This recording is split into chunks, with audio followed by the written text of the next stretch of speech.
기독교의 목적지는 거룩입니다. 오늘 이 시간에 그 말씀을 한번 찾아서 우리가 어떻게 거룩한 생활까지 도달하는지 알아보겠습니다. 예수님이 오셨는데 예수님께서 우리에게 오신 이유는 무엇입니까? 마태복음 1장 21절에 그가 자기의 백성을 죄에서 구원하기 위해서입니다. 네. 그래서 예수님이 오셔서 우리를 구원하기 위해서 오셨습니다. 그 죄가 없어야지 우리가 구원을 받는 거예요. 그래서 예수님을 믿으면 죄 문제가 해결이 됩니다. 그런데 왜 사람들이 천국을 가기도 하고 떨어지기도 하냐고요. 지옥으로 가냐고요. 이거 죄 문제가 해결이 안 돼서 그러는 거예요. 이 죄 문제 때문에 각 교단이 양분된 경우가 있습니다. 한쪽에는 한 번 믿으면 영원한 구원이라고 말도 안 되는 소리를 하는 거예요. 어디가 그런 말씀이 있습니까? 우리가 예수를 믿어서 구원을 받는다고는 했지만 그것이 죄가 있으면 안 되는 거예요. 그래서 이제 그런 법이 없다. 그래서 너희들 죄 정말 죄 완벽하게 없애야 된다. 이런 완벽주의자들이 있었어요. 이게 바로 청교도의 신앙입니다. 그래서 이제 죄에 대해서 너무 완벽하게 처리를 하다가 보니까 목사님들이 어떤 경우에 우울증도 걸려요. 구원에 대한 확신도 없어지고 괴로워하다가 죽은 분들도 많아요. 그리고 그분들이 그 신앙생활을 할 때 죄 짓고 신앙생활하는 사람들을 상당히 무시하기도 합니다. 그래서 그것에 대한 해답이 로마서에 지금 나와요. 6장 6절 읽어보겠습니다. 오늘 이제 말씀으로 6장 6절을 읽어보겠습니다. 로마서 우리가 알거니와 우리의 옛사람이 예수와 함께 십자가에 못 박힌 것은 죄의 몸이 죽어 다시는 우리가 죄에게 종로로 타지 아니하려 함이니. 아멘. 네, 다시는 우리가 죄의 몸이 죽어버려야 돼요. 여러분, 우리가 정말 옛사람이 죽지 못하고 맨날 살아나는 거 여러분들은 안 겪으십니까?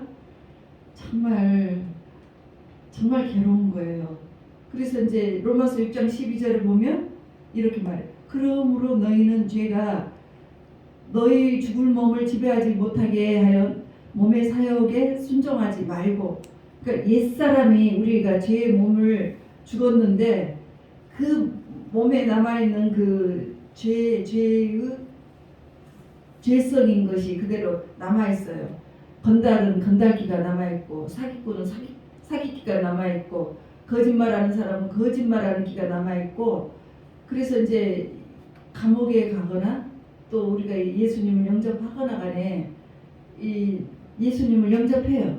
그리고 우리가 거듭나기도 해요. 거듭나고, 그리고 어떤 사람도 감옥에서 모도돼요. 목사님도 되잖아요. 그리고 설교도 하고 다니고 막 세계적인 부흥사도 돼요. 그런데 나와서 옛날에 했던 그 짓거리를 다시 한다는 거죠. 다시 해버려요. 그거 엄청 어려운 거예요. 이게 몸의 사역이에요.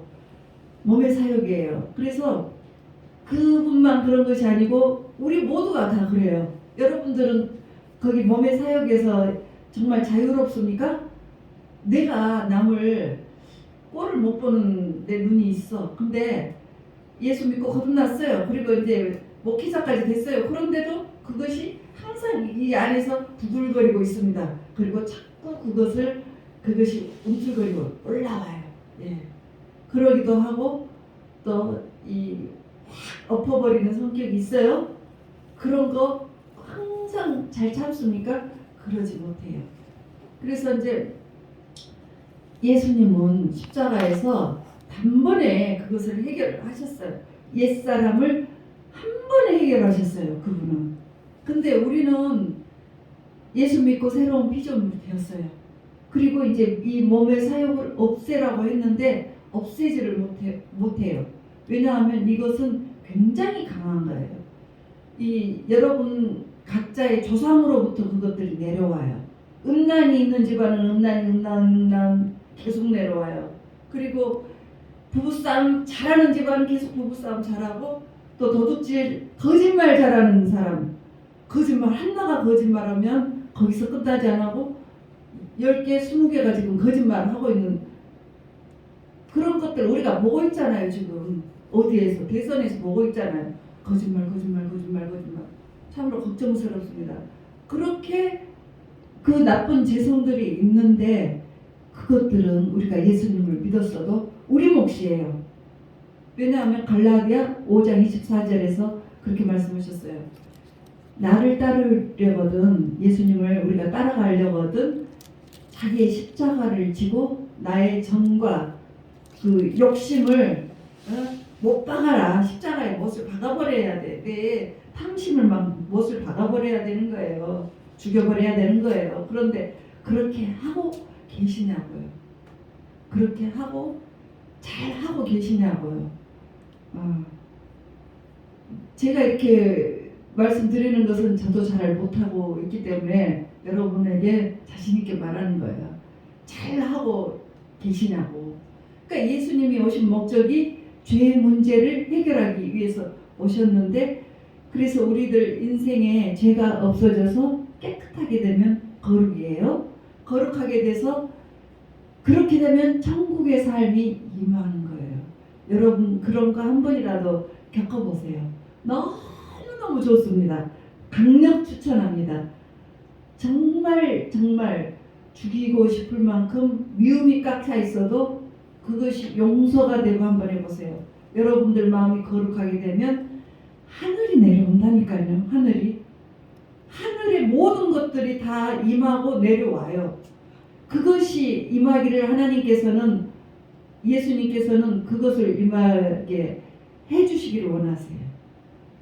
그래서 6장 16절 오늘 말씀 읽어주십시오. 로마서 6장 16절. 너희 자신을 종으로 내주어 누구든지 순종하든지 그 순종함을 받는 자의 종이 되는 줄을 너희가 알지 못하느냐. 혹은 죄의 종으로 사망에 이르고 혹은 순종의 종으로 의에 이르느니라. 그러니까 우리가 어디로 우리가 선택을, 죄로 갈 건지 의로 갈 건지. 죄로 가면은 사망이에요.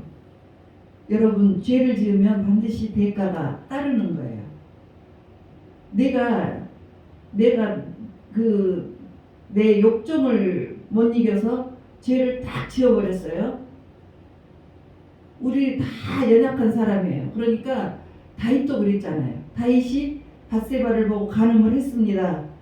그리고 그 남편까지 죽였습니다. 근데 정말로 회개를 했을 때 죄가 없어졌습니까? 아니에요. 죄는 없어지지 않았어요. 그 죄로 인해서 칼이 너희 집안에 내려간다고 그랬어요. 그래서 형제끼리 권력상쟁에 피비린내 나게 싸우는 일이 있었고, 또 하극상이 있었잖아요. 아들이 아버지를 죽이러 오고, 압살롬 큰아들이. 그러니까 죄에 대한 싹은 반드시 있어요. 사망이에요. 사망. 죽음이잖아요. 그거는 뭐 우리가 막을 수가 없어요. 하나님께서 한번 정해놓으신 것은 그대로 갈 수밖에 없어요. 그렇지만 회개를 했기 때문에 구원은 받는 거예요. 그러니까 이제 만약에 그 죄를 짓지 않고 순종으로 가면 의에 이르는 거예요. 그래서 의에 이르면 여러분, 의에 이르는 축복을 받아보세요. 그거는 이 세상에서 감당할 수가 없이 모든 것이 다 이루어져요. 정말로 좋아요. 그래서 여러분들 삶에 매일매일 그렇게 싸움이 있는 거예요. 고민을 하는 거죠. 오죽 했으면 사도 바울이 공고한 자다고 그렇게 고통스럽게 했어요. 나는 하나님의 법대로 살고 싶은데 죄가 나를 막 이끌어. 어떻게 해야지 내가 살아갈 것인가, 이렇게 고민을 할 때 그 해답을 사도 바울께서 우리에게 알려주셨어요. 너희들 이렇게 하니까 죄에서 해방이 된다. 이렇게 한번 해봐. 이제 맨날 저기서 넘어져가지고 그 부끄러워하고 정말 창피하게 살지 말고, 그리고 그 죄의 대가를 받지 말고 정말로 이렇게 사니까 희망이 되더라. 그래서 이와 같은 길을 열어주셨어요. 로마서 6장 17절 18절을 읽어보겠습니다. 하나님께 감사하리로다.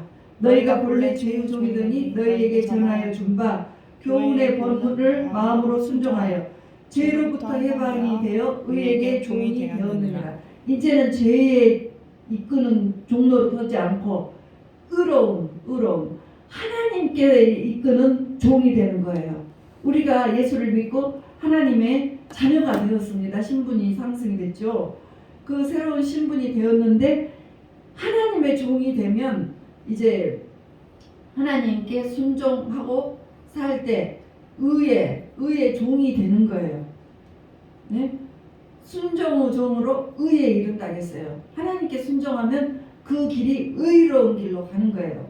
그런데 의의 종이라고 해서 맨날 여러분들이 하나님이 시키는 대로만 순종하고 사실 수가 있습니까? 그렇게 되지 않습니다. 그래서 이와 같이 경건하지 않은 것, 로마서 4장 5절에 보면은 이를 아니할지라도 경건하지 아니한 자를 의롭다 하시는 이를 믿는 자에게는 그의 믿음의 의로 여기시나니. 그러니까 말이 굉장히 어려운데 이렇게 풀어드릴게요. 여기심이라는 거.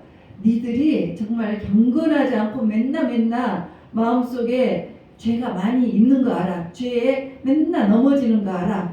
그렇지만 네가 지금은 너희들 조상의 못된 성품을 닮아서 다 그렇게 살아갈지라도 경건하고 의로운 나의 자녀로 내가 만들어버릴 거야. 그것이 바로 여기심이에요. 여기심. 그의 믿음을 의로 여기시나니. 그렇게 의로 여겨주실 거라는 거예요. 그것이 여기심이에요. 의의 종도 마찬가지예요. 하나님께서 우리를 이제 의인 삼아 주시고 아들 삼아 주셨지만 의의 종으로 삼는 것도 똑같아요. 너희들이 맨날 죄로 넘어지는 거 내가 다 알아.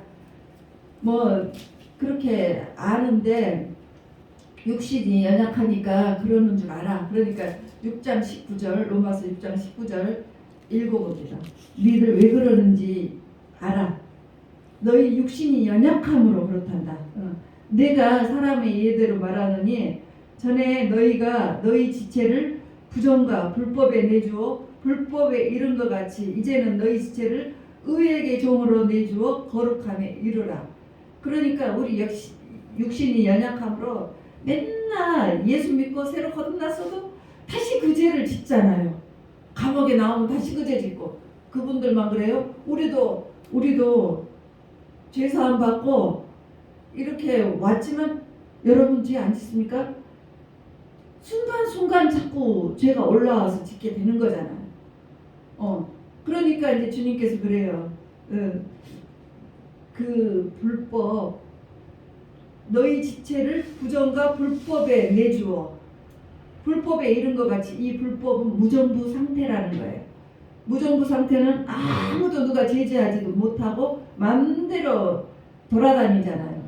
쏘아 죽이고 때리고 마음대로 약탈해가고. 그런 것처럼 여러분의 가정도 무정부 상태가 돼버리는 거예요. 통제가 안 되는 거예요. 아니 내 딸이 나에게 달라들고 아들도 막 함부로 부모에게 대해. 이렇게 예수님 믿고 여기까지 왔는데 도대체 이게 뭐가 문제인가? 왜 그러는지 아십니까? 내가 죄에게 종이 되어 있어서 그렇습니다. 하나님의 뜻대로 사느냐 죄의 뜻대로 사느냐 할 때 이전에 내가 죄를 선택하던 때가 있었단 말이에요. 그것들로 인해서 지금 무정부 상태가 되어 있어요. 자녀들도 말도 듣지도 않고 부부간에 화합도 되지도 않고 하는 일도 잘 안 되고 그래요. 그러니까 내가 주님 말에 순종을 하지 않았던 그 죄를 선택한 것 때문에 그래요. 그래서 내가 과거에 저질렀던 그 불법과 부정이 너 인생의 무정부 상태가 된 거예요. 내 인생이 막 내 원대로 되지 않고 내 뜻대로 되지 않고 멋대로 되는 거예요. 그래서 로마서 6장 19절에 이제 너희 지체를 의에게 종으로 내줘 거룩함에 이르라. 이것이 목적지예요. 목적지. 거룩함으로 가는 것이 기독교의 목적지예요. 우리는 교회에 나와가지고 기도해서 응답받고 또 치료도 받고 그래요. 다 좋은 거예요. 그렇지만 우리 기독교의 핵심은 마지막 종착지는 거룩하게 되는 거예요. 왜? 거룩하게 되어야지 우리가 천국에 갈 수 있는 거예요.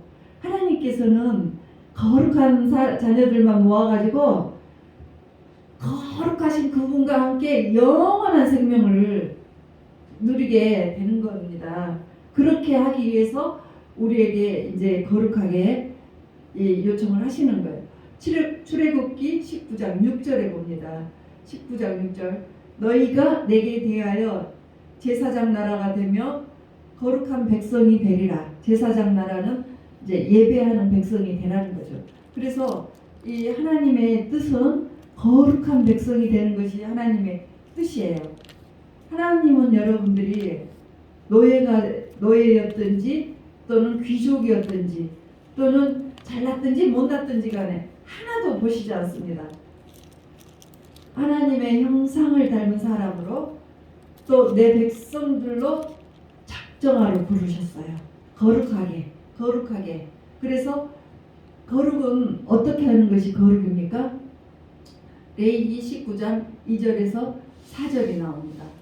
레위기 19장 2절에서 4절을 봐보세요. 거기에 보면 부모를 거룩이라는 것은 부모를 경외하고 또 안식일을 지키고 그리고 우상을 만들지 않는 것, 이것이 바로 거룩이라고 했습니다. 그러니까 여러분들 한동안 우리가 믿음 생활을 할 때 이거를 많이 막 응답 그 믿음 생활을 할 때 기도 응답 또 부흥을 주셔서 또 능력을 주세요. 그리고 은사를 막 강조했던 그런 시절이 있었는데 사실 그 거룩한 생활을 거룩이라는 것을 그 강단에서 잘 말씀해 주지 않았었습니다.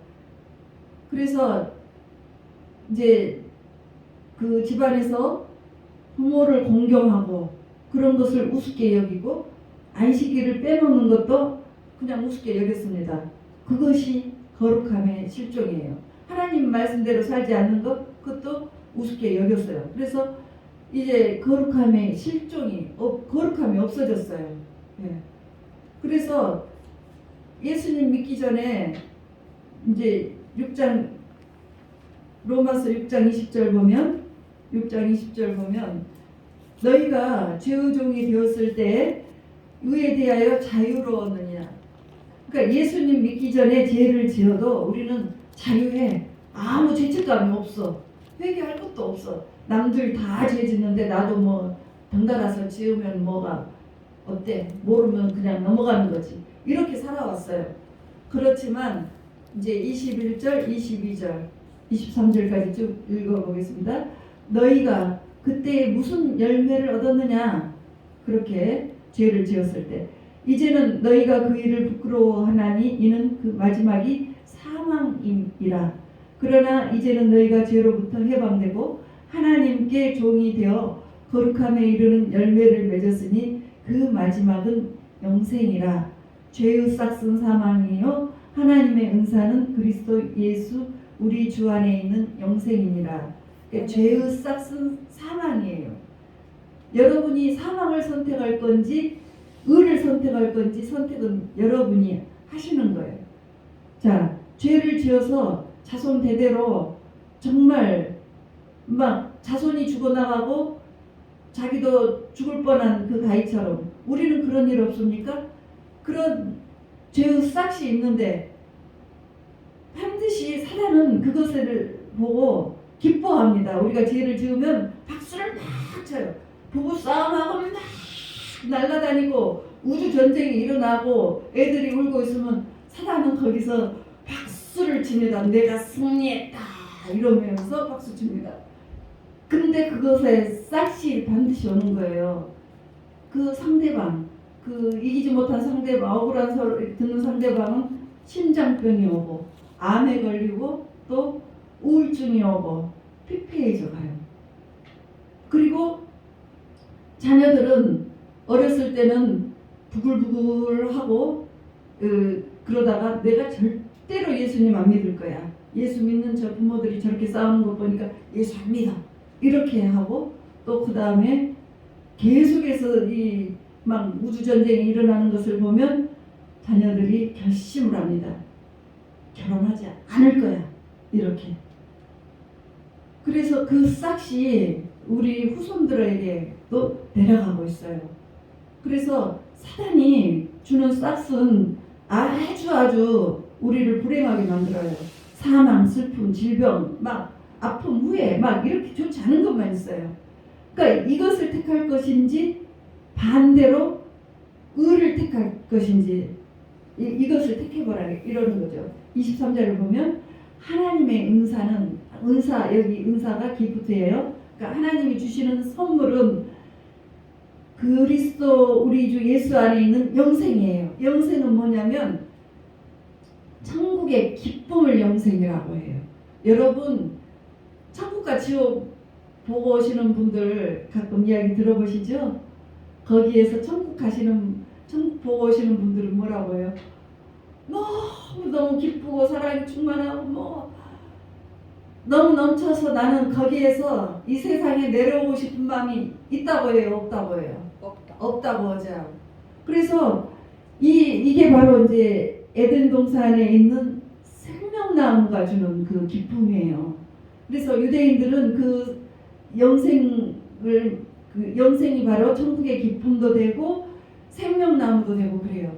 그 생명나무를 유대인들은 자녀에게 이제 그 2,000개, 3,000개 열매가 열리는 나무라고 하면서 이제 가르치는데 자녀들이 그 생명나무를 따먹어요. 그러면은 신맛, 단맛 이런 것을 느끼는 것이 아니고 그 생명나무를 따먹을 때 그 맛이 오늘은 기쁨, 내일은 또 먹으면 황홀해. 그 다음 날은 열정, 그 다음 날은 사랑, 그 다음 날은 평강, 막 아주 좋은 것만 다 먹어요. 다 먹어. 그래서 하나님께서 여러분에게 주시는 최고의 선물이 예수 그리스도 안에 있는 영생이에요. 영생. 이거를 여러분들이 받아 누리시기를 바라면서 주님께서 이 땅에 오신 거예요. 근데 우리가 그것을 누리지를 못하고 살죠. 왜요? 죄 때문에 그래요. 그래서 이제 그렇게 하려면 요한복음 15장 4절에서 5절을 보겠습니다. 내 안에 거하라. 나도 너희 안에 거하리라. 가지가 포도나무에 붙어있지 않으면 스스로 열매를 맺을 수 없는 것처럼 너희도 내 안에 있지 않으면 그러하리라. 나는 포도나무요 너희는 가지라. 그가 내 안에 내가 그 안에 거하면 사람이 열매를 많이 맺나니 나를 떠나서는 너희가 아무것도 할 수 없느니라. 우리가 누구를 떠나서는 할 수가 없어요. 예수님 떠나서는 할 수가 없어요. 그래서 우리가 예수 안에 붙어 있으면 바로 거룩의 열매가 맺어지는 거예요. 예수님이 거룩하시기 때문에 똑같은 열매가 맺어져요. 희락이 맺어지고 사랑의 열매, 기쁨의 열매, 열정의 열매 다 이 좋은 것이 다 맺어집니다. 그래서 고린도전서 15장 57절에 보면 우리 주 예수 그리스도로 말미암아 우리에게 승리를 주시는 하나님께 감사하자 그랬습니다. 승리는 내가 내 배우자를 막 혼내켜서 승리를 얻지 못합니다. 내 배우자가 이 술을 너무 많이 좋아해요. 그럴 때 우리 교단에 목사님이 오셔서 간증을 했습니다. 자기가 예수 믿기 전에 너무나 술을 좋아했습니다. 그래서 저녁에 늦은 시간까지 막 짜게 술 마시고 그러는데 아내는 기도를 합니다. 내 남편이 술에서 해방되게 해주세요. 이렇게 기도를 했답니다. 그 기도가 상달이 되어서 어느 날 술잔을 딱 들고 마시려고 보니 영안이 열려버렸어요. 그래서 이 잔 안에 뭐가 부들부들해요? 뱀들이 영안 열린 사람들 다 그거 술잔에서 뱀을 보잖아요. 뱀들이 막 올라오고 그러니까 놀래가지고 이거를 뱀을 먹겠어요? 하고 집어치우고 그때 이제 무릎을 꿇고 예수님을 영접을 하고 지금 큰 교회의 목사님이 되셨습니다. 네. 그러니까 우리가 그 상대방을 고치려고 하면 부부싸움 만나요. 기도를 하시면 하나님께서 능력이 있으신 거예요. 그래서 여러분들이 죄 문제를 해결하시려고 노력을 하실 때 내가 아무리 해도 내 혈기, 내 중독, 또 음란, 부부싸움, 자식 문제 이런 것들이 내가 어떻게 해볼 수가 없어요. 그럴 때 하나님께 부탁을 합니다. 하나님, 예수님 도와주세요. 도와주세요. 내 안에 있는 예수님이 생명으로 이기게 도와주세요. 이렇게 기도를 하라는 거죠. 내가 상대방을 뜯어 고치려다가 두드러 맞습니다. 예, 망가뜨려지는 거예요. 죄 문제도 우리가 해결할 수가 없습니다. 예수님이 해결해 주시는 거예요. 날마다 우리가 예수님께 주님께 맡기고 나가야 됩니다. 그래서 예수님을 의지하셔서 인생에 있는 우리의 여러분들의 죄를 다 해결을 하세요. 내 스스로 못합니다. 주님께 올려드리고 해결을 하세요. 그렇게 해결을 하면 예수님이 주시고자 하는 그 영생을 받아요. 어떤 영생이에요? 영생. 생명과 희락과 기쁨과 사랑과 아주 넘치는 열정, 이런 천국의 삶을 이 삶에서도 누릴 수가 있다는 거니까요. 반드시 그런 것을 누리시기 바랍니다. 그리고 여러분들이 영원한 천국에서 또 영생을 누리시는 그 영원한 복을 누리실 수 있기를 예수 그리스도의 이름으로 축원을 드립니다.